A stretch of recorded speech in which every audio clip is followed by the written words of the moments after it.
Hello everyone, welcome to day 2 of connecting to your foods.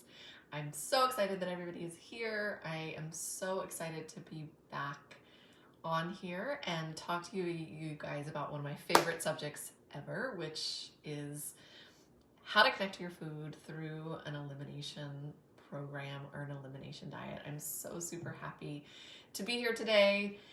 I want to do a little quick review of what we went over yesterday, and then I want to jump right into the second step in our process. So yesterday we had a little bit of difficulty with the internet, which I had no idea until after the video was done.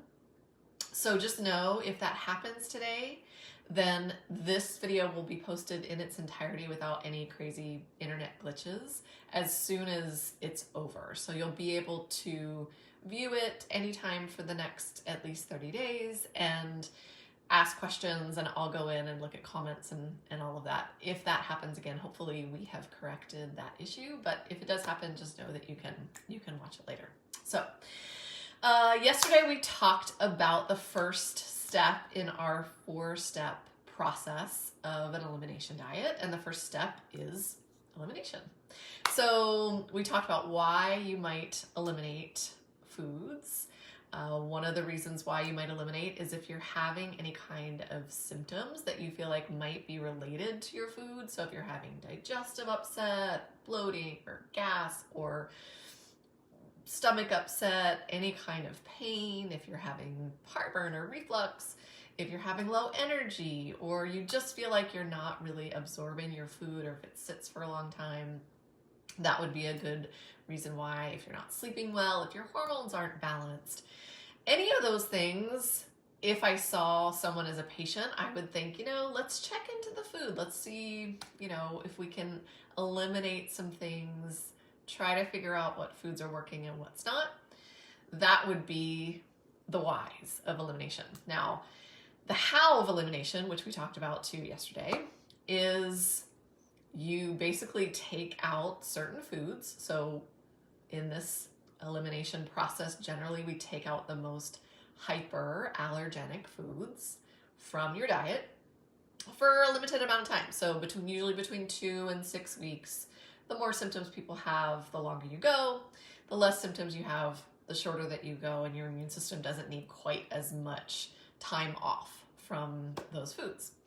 So that would be kind of the why and the how you eliminate, and then you start to challenge afterwards. So our homework for yesterday was about feeling into, if you were to do an elimination, how it would feel to gain that knowledge about what foods make a difference. And so I'm hoping that you guys have written that down and really tried to feel into what it would feel like if you knew exactly what foods you should put on your plate every day, and what foods make you feel the best and what foods may not make you feel the best. So what came up? If you guys were watching me yesterday, what came up for you? How does it feel to have that knowledge? And then we also, the second step to the homework was looking at whether or not you have symptoms more often than you think you do that could be related to food. Headaches or joint pain or bloating or digestive upset, difficulty with sleeping. Any of that you feel like maybe have a relationship with food. So what came up? What was it that felt like, okay, maybe I'm having more symptoms than I think I am? Because when we look at this kind of stuff and we do it from a perspective of just being the observer, oftentimes we can hone in on what we're not really paying attention to as we're going through our daily lives, because we're all busy, and sometimes it's difficult to know what you're feeling and how you're feeling from 1 minute to the next. So hopefully you guys got some good things out of that homework. But I want to jump right into the second step in the process, my process of an elimination diet. So the second part is all about education. And this is a kind of a partnership education. So the first part of education is either a doctor, a teacher, a guide, a dietitian, a coach, a book, a therapist, whatever you're looking at to help you move through an elimination effectively with lots of good knowledge. And then it takes the person doing the elimination, which would be you or one of my patients.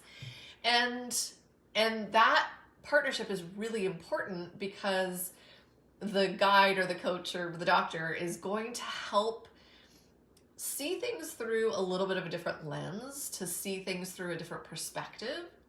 And then the person undergoing the elimination is going to look at things from their point of view. How do you feel when X, Y, and Z occur? How do you feel when you eat X, Y, and Z? How do you feel when you sleep 8 hours versus 6 hours? And really paying attention to the things that are coming up from whatever process that you're doing. So when I talk about a coach or a guide changing your perspective, it's not about, teaching lessons that are, tried and true. It's about sometimes just grasping simple things, like gaining that aha moment, that thing that just clicks into your consciousness or your subconsciousness, looking at it from a new perspective or using a new language around an idea or a process. And it really can make a big difference into what you're doing and what you're thinking and what you're believing on a day-to-day basis, especially when it has to do with your food. So let me give you an example. So I grew up in the 80s and 90s, and it was big news then that a low-fat diet would equal weight loss in your body. So it was a big trend to have a ton of low-fat food, to get as low of fat as possible on your plate, to not have full-fat dairy, to not have big amounts of fat on a daily basis. So maybe you grew up in that time and you're like, okay, fat is bad, it's gonna make me fat, and you have used that pattern in your diet for a really long time. You've kind of carried it with you and kind of always watched the amount of fat that you're bringing in, always kind of looked for lower fat products. But what if I told you that your body actually needs those really good naturally occurring fats to make better cells? So your cell membranes are made out of fats, and your body will use the really good fats preferentially in order to make those cell membranes so they're as healthy as possible. And you need your cell membranes to be really healthy because that's how they're protected. That's how they make sure that the flow of things in and out of the cell is appropriate, and that's how they're protected. So that's super important, but you also need good fats for your nerve conduction. So you have nerves running all through your body, and if there is a mini tiny micro gap in the sheath that lines the nerve, the cell signaling doesn't happen as efficiently or as fast. And so you need those good fats in order to help those cells to conduct their signaling really well. So what if that were to change your perspective about whether or not you had good fats in your diet? Because you need those good fats, your nervous system needs those good fats, and it simply isn't true that good whole fats make you fat. So that kind of shift in perspective can be really important as we're moving to look into our mindset behind our diet and our food and the way that we think about things, because it's important that we have a good connection to our food, but also a good connection to our patterning around food and our belief system around food.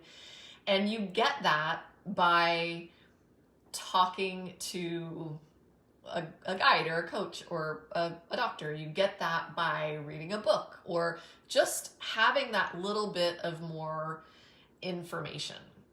Now, the other side of that is the priceless information that you get from experiencing things on your own, from experiencing changes in how you feel related to what you've eaten, related to what you've not eaten, related to foods that you've taken out of your diet, and correlating that with how you feel physically, how you feel emotionally, how you feel mentally, and how that can shift your health in a really big way. So it's not just this information that you're getting from an outside source, it's also this information that you're gathering from yourself, really being conscious, really being aware of what food is doing for you or what food is not doing for you, because that can absolutely be the case. Food does a lot of things for us. Food does a lot of great things for us, but food can also impact us negatively, and we'll talk a little bit more about that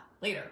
So one of the things that's important to me when I work with patients is that I teach them a little bit about physiology and about the biochemistry around digestion and what's actually working in the system, when you take a bite of food. So some of my patients don't especially like to learn the sciencey part, and that's okay, because I can totally skip that. If you're one of those people where you're kind of eyes glazed over when I started talking about sciencey things, then that's totally fine. You don't ever have to know that stuff, but I think it's important when you're considering what food's doing is just to know the basics of the process.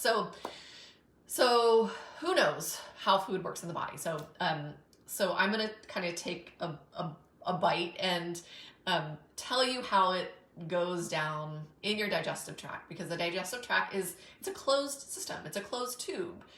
There's one entrance and there's one exit, and that's it. And the body has to do a lot with it in its enclosed system. So when you put something in your mouth, you chew. We should all be chewing between 30 and 60 times. I know that I don't always do that. It's difficult to do.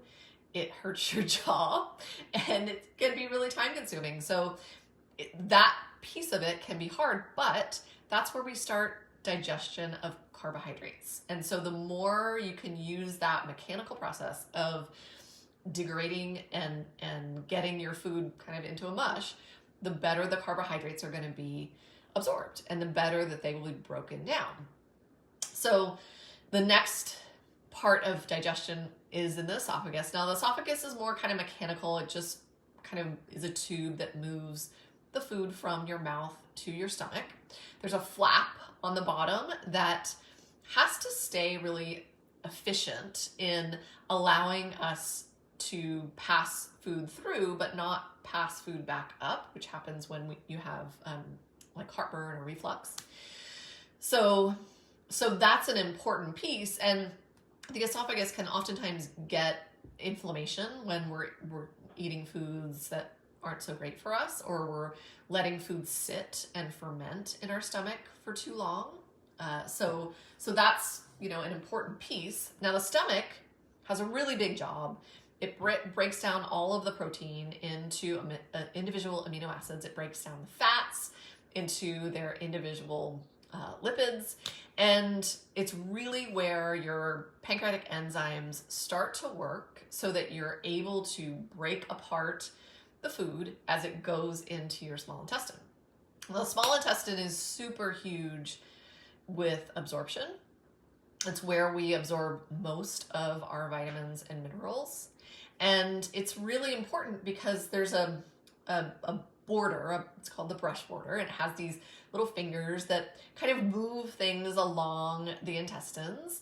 And those fingers are super important because they help with absorption. So as the fingers are moving across the food, it actually helps with absorption across that brush border into the bloodstream. So a lot of times when those, they're called villi or microvilli, are not working well, that's when you get malabsorption. And I'm going to talk about that in just a minute. So from the small intestine, your food moves to the large intestine, where mostly water and electrolytes are absorbed. And then anything that is not absorbed or used in the body goes out of the system. So what happens during inflammation? Like that's a big thing that we need to look at, because inflammation can occur on a lot of planes. Inflammation can occur by a lot of different causes. Typically, the most the thing that causes inflammation the most is food that is causing reactivity with the immune system. So if you're eating something that your immune system is reactive to, if you're eating something that you're allergic to, that can very much cause inflammation in your system. Also, bacteria, parasites, fungal overgrowth, those can all cause inflammation and malabsorption as well. Now, you don't have to be a world traveler and go to all of the exotic places in order to get parasites or bacterial overgrowth or fungal overgrowth. It's really pretty common. I think about 10 years ago was when we started really looking at probiotics on a research level, looking at the good bacteria in our digestive tracts. And what we learned was not just good bacteria exists, it's all kinds of bacteria. And there's you can have bacteria that causes symptoms. You can have bacteria that might not be good, but might not be bad either. And then you can have really good bacteria. And so we need a balance of all of those things. And if you don't have that balance, that can also cause malabsorption. And then you can also have some other interesting things, like autoimmunity or pancreatic insufficiency that also causes some issues with malabsorption. Now, pancreatic insufficiency is basically when you're not making as many enzymes as you need from your pancreas in order to help break down your all your food. So it happens, after age 35, most people don't make as much enzyme as they had in the past. And so that's something, most people can do really well if they have an enzyme or bitters. Bitter herbs like chamomile is a nice mild bitter herb. Dandelion greens are a nice mild bitter. Actually, it's a little stronger than chamomile, but it's a great bitter herb, and you can have that in the beginning of your meal, and that helps to break down food. So when inflammation happens, what happens is the microvilli and the villi that are along that brush border, they start to become damaged. So sometimes they can actually break. So the little fingers aren't as long, and so it's harder for them to reach the food for absorption. Sometimes they can get really stiff, and so it's harder for the flow. Instead of going back and forth like this, this movement isn't quite as absorptive as just the really good, nice flow. So also transport carriers. So there are proteins all along your digestive tract that help to attach to your food and bring the nutrients across the barrier, the cell wall, into the bloodstream. Those transport carriers can also be damaged. And so that can be kind of part of an issue with inflammation. And why that matters is if you've got ongoing chronic inflammation, you don't have the vitamins and the minerals that support growth, that support the production of energy, that support your nervous system and neurological function. So you can get a lot of symptoms when you've had this inflammation over time. Now, these can happen acutely too. So if you had food poisoning, or if you had a bug, like a virus, that can also cause this damage, but because it's just happening in a short period of time, it doesn't cause as much long-term damage as something else might. So that's pretty important. The one thing that is that I like to remind people is that we can't make water-soluble vitamins in our systems. So you either have to take them as a supplement or you have to have them in your foods. And if you're having them in your food and relying on your food consumption, but then you're not absorbing them, then you're not going to be able to have really good energy production, really good nervous system function, digestion. All of those things are going to be limited.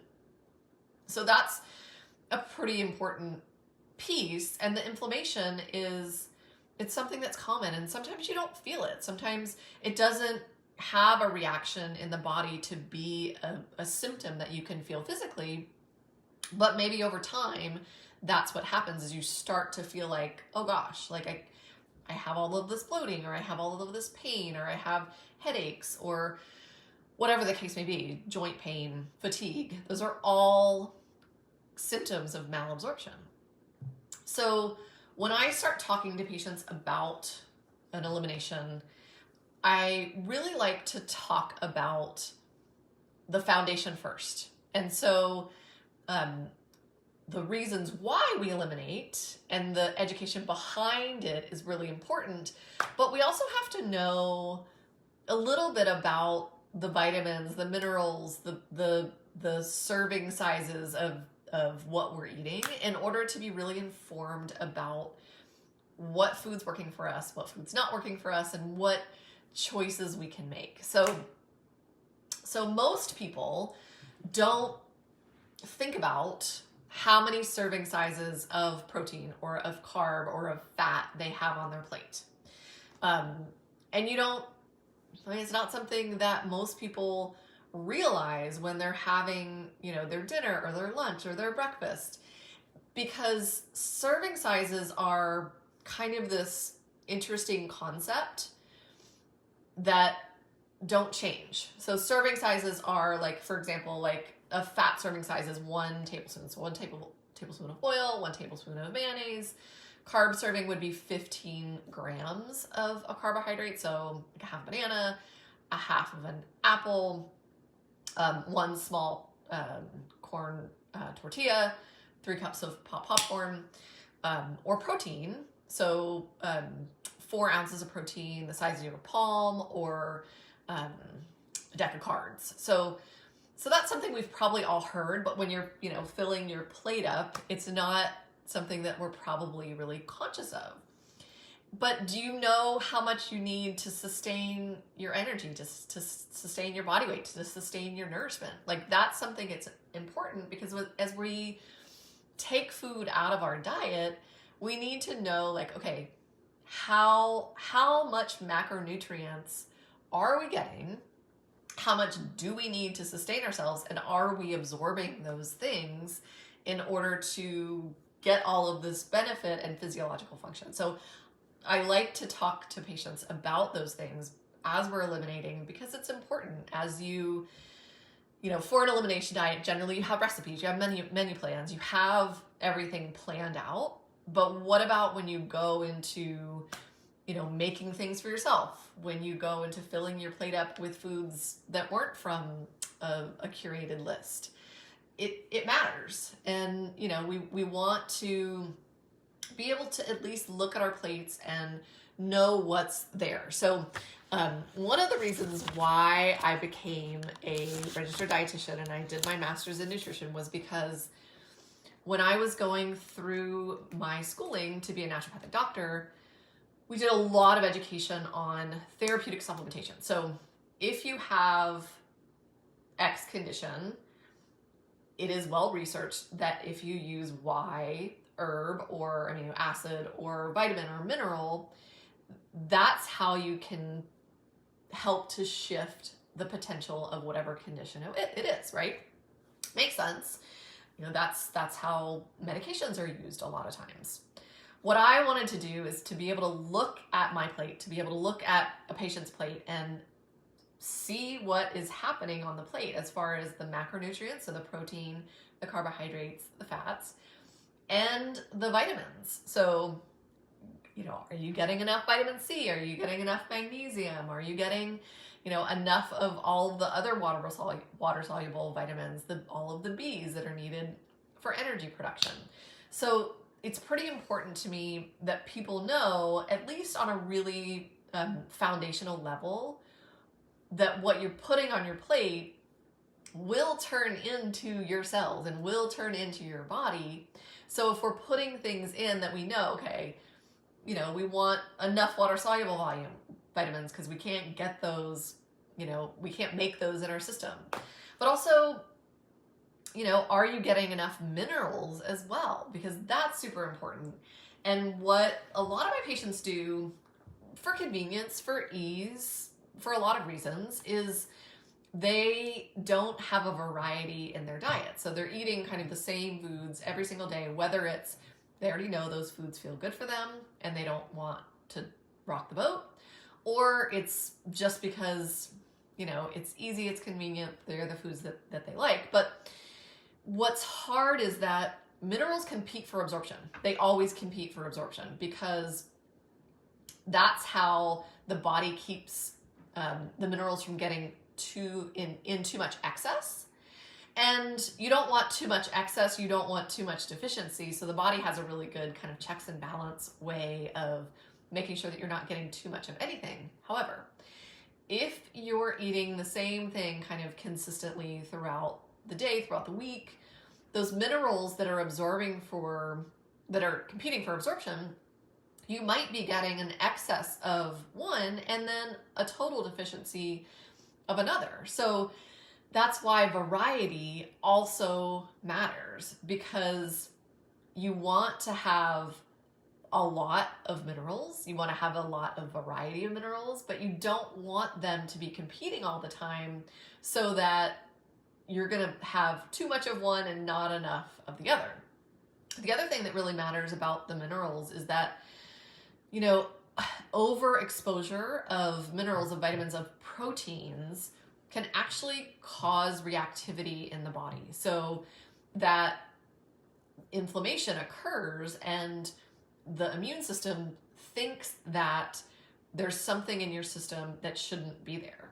And so that variety not only helps with absorption, but it also helps to make sure that you're not continuously overexposing your immune system to something that it's going to then think is bad and then have a reaction to it. So one of the things that I like to do with the elimination diet is to make sure that you're getting a whole big variety of protein, fat, carbs, vegetables, all different foods, just so that we know that you're not limiting yourself to a certain set of vitamins and minerals, that you're allowing your body to have a whole variety of things that are going to give you the best nourishment possible.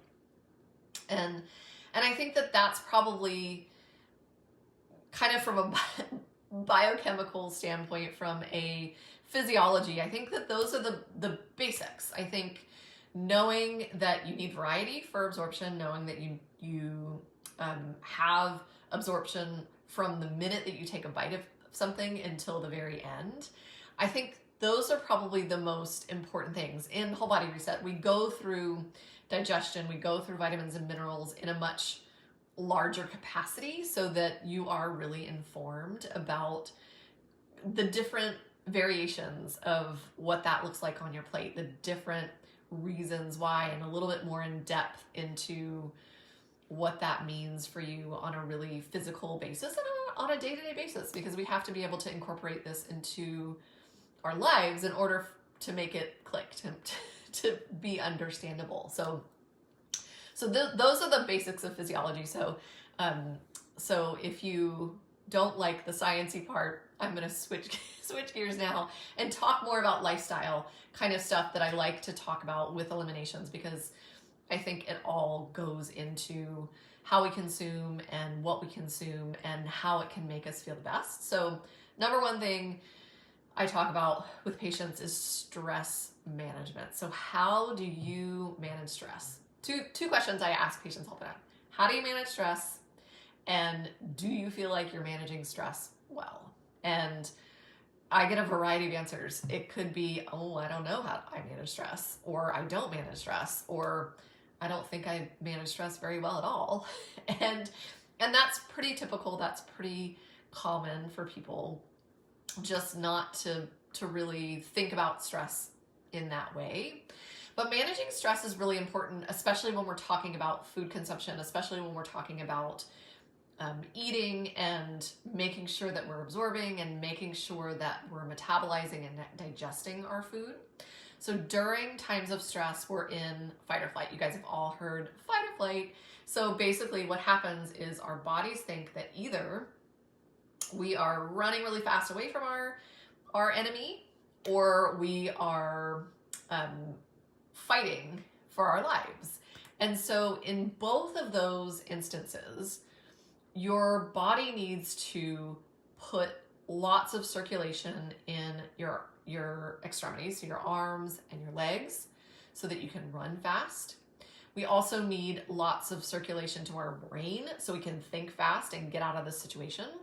And we need it for our heart, so we kind of speed up the heart rate so that we have more blood circulating in our heart, so that as our heart rate goes up, we can actually run faster, think faster, and do all the things we need to do to either get away or fight for our lives. So when that happens, cortisol, epinephrine, norepinephrine, it makes a huge shift into how our body works physiologically. So instead of focusing on digestion, which is kind of in the core of your being, everything's going to your extremities, everything's going into the periphery. So what that means is you don't have a lot of circulation to your stomach, to your intestines, in order to absorb and digest your food. So a lot of times what happens when you're in that acute or chronic fight or flight, then what happens is you've got some timeout, to be blunt. So basically your food doesn't absorb as fast. It doesn't digest as fast. And so it can sit for a long period of time in your stomach as you're still in that throve of your cortisol and your epinephrine and your norepinephrine. And as it sits, it can ferment, which can cause heartburn. So the food can actually come up the esophagus, like we talked about earlier. So the flap kind of allows your food to come up, and you could get some heartburn, you can get reflux from your food. And also it can cause bloating, it can cause gas, it can cause belching, it can cause changes in your bowel movements as well. And so I know we can't control stress. We can't control what happens to us externally. We can't control what other people say, what other people do. I am 100% aware that that is the case. However, we can control how we respond to stress. We can control how our nervous system works during times of stress. I talk about this a lot in Whole Body Reset. We talk about supplements that can be taken if needed. We talk about all kinds of lifestyle things that can be done. But I really like people to be aware around meals that you can do things that are really simply. So I call it meal hygiene. So you've probably all heard of sleep hygiene, which is basically taking the last 30 minutes prior to bed and putting lights down low and not getting your nervous system excitable by watching a TV show that's too exciting or a book that's too exciting, and really doing relaxing things. So the same thing applies to meals. You really want to get your body in a state of relaxation. So 30 minutes prior to meal, if you're making a meal, or if you're waiting for a meal to come from Instacart or from Grubhub, or if you're waiting on your spouse or your kid to make your meal, it's a really good time just to make sure you check in with your nervous system and calm everything down. So I love to do breathing exercises, really easy, quick breathing exercises. There's a whole lot that you can do. I love the cycle of 4, where you inhale for 4 counts, hold for 4 counts, and exhale for 4 counts. Do it 4 times total. And it really helps just to kind of bring your nervous system down into a calm and relaxed state. Because if you can get in that relaxed state, if you can have a relaxed environment, it really makes a big difference as far as your absorption goes and as far as your digestion goes, to make sure that you're digesting efficiently and not too fast, but also not too slow. Now, stress can just be imminent. Stress can be one of those things that can control. You can't get your nervous system out of that crazy state. And if that's the case, sometimes I'll just have people do something really, really simple.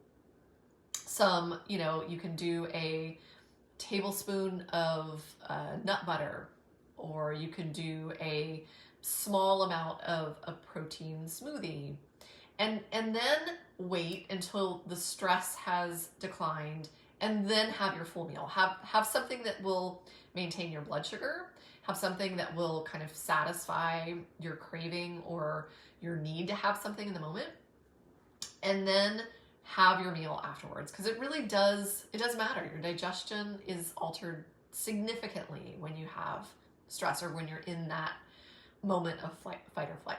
So the next kind of lifestyle-y thing that I talk to patients about is mindset. Mindset really does matter when it comes to food. Your thoughts turn into your beliefs, and your beliefs around food, what you think food does for you, what you think food does to you, really makes a difference. So I find that patients come up a lot with limiting beliefs around what food does for them or to them. Example, I can't eat blank foods. I can't eat carbs, or it will make me gain weight. I don't eat certain fruits because they're not good for me. I don't eat grain because they're not good for me. I won't have good health, good weight, good energy just by changing my food. So all of those things are kind of a sabotaging mindset, because in reality, there shouldn't be any food that's completely off of your radar, except for foods you know don't feel good for you and don't digest or absorb for you. And that's what the elimination diet is all about. It's about finding those foods. It's about having choices around those foods. It's about making sure that you know that you have the foods that you need for the best amount of vitamins and minerals possible, and that you're not creating inflammation. So what if you did believe that you can use food for optimal health instead of, those I can't, I won't, I don't kind of beliefs? Because beliefs are just thoughts that are repetitive. And if you can change the thought, you can change the belief. I know it, I've heard it, I know that it happens, and shifts like that happen.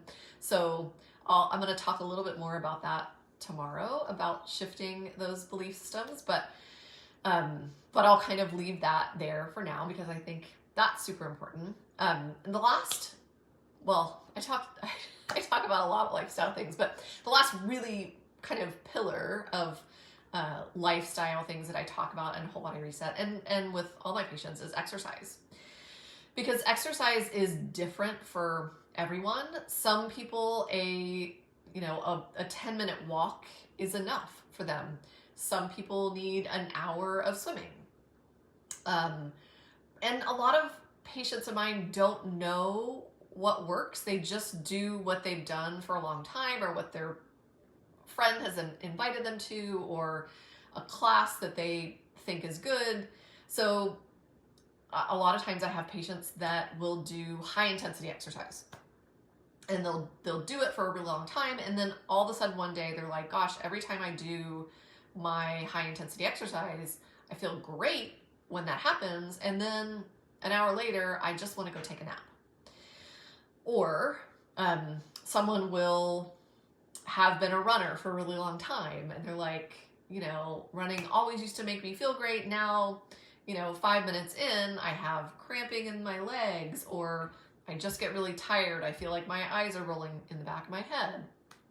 Or I have patients that aren't exercising to the amount that they need. And, they've had an injury or an accident, and they don't know what they can do. So it's more of a personal thing than anything. I mean, everything we're doing is personalized, but it's about trying what's going to work for you and taking the clues and the hints from how you feel in order to incorporate the exercise, incorporating how often you need it, incorporating what kind of exercise they need.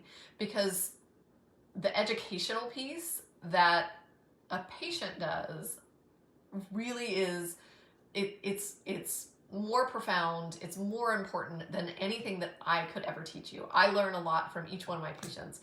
Every single patient that I've ever had in my practice, I have learned immensely from.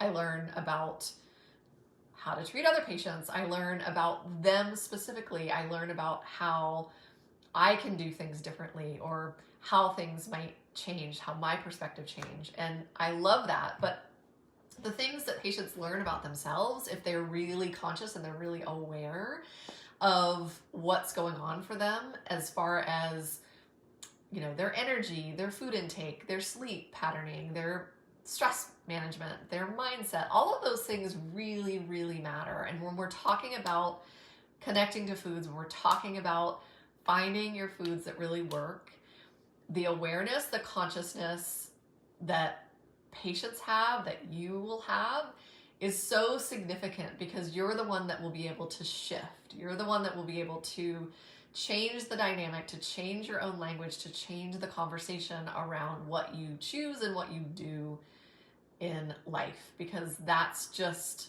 you're the only one that can experience that. And I feel like that's just the most profound thing that anybody can ever do for themselves. So I want you guys to do a little bit more homework for me tonight. So my memory is not always great, but I want you to try to remember the past 3 days of food intake, and write down what you've eaten for the past 3 days, and try to think about how much protein did you eat, how much carb did you eat, how much fat did you eat, and compare it with our conversation of serving sizes. How many serving sizes do you think that you had? So just as a reminder, so fat is 1 tablespoon as a serving size, carbs are 15 grams, protein is the size of your palm. So just kind of eyeball it. I know no one's weighing their food or measuring out their food now, but just kind of try to eyeball it and see how much that you think that you've had. And then I want you to think about how you feel after you eat. Do you feel really good? Do you feel light? Do you feel energized? Do you feel like your moods are really good? Or do you feel bloated? Do you feel like you're tired, like you're full, like there's just too much? And just be an observer. Be the one that just writes it down. No judgment, just see how you feel. And then the last question is, it can be a yes or no, or you can write out 10 pages of how you feel. I just want to know if you believe that you can use food in order to achieve your very best health.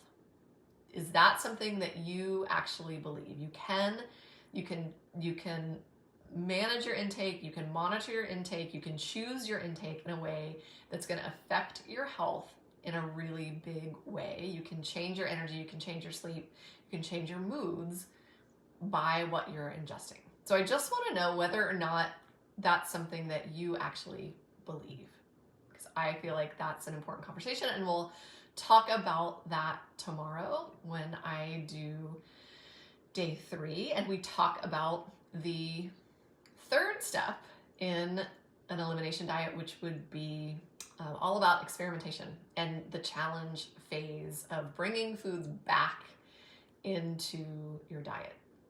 So if you guys don't have any questions for me, I am super, super happy that you are all here. I thank you very much from the bottom of my heart for listening and for being here. I look forward to seeing you all tomorrow, and I hope you have a wonderful, lovely night.